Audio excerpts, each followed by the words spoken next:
பாவி என்னை மறுபடியும் பிறக்க வைக்காதே, செய்த பாவம் எல்லாம் தீரு முன்னே இறக்க வைக்காதே, இறக்க வைக்காதே.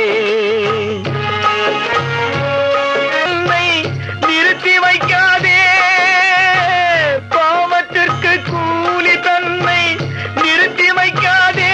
என்னை போல் பாவிகளை இனி ஏனும் படைத்து வைக்காதே, படைத்து வைக்காதே. கோடி வகை நோய் கொடையா, சாகும் வரை அழவிடையா. கோடி வகை நோய் கொடையா, சாகும் வரை அழவிடையா. இப்பிறவி முடிவதற்குள் என் கணக்கை முடித்திடையா.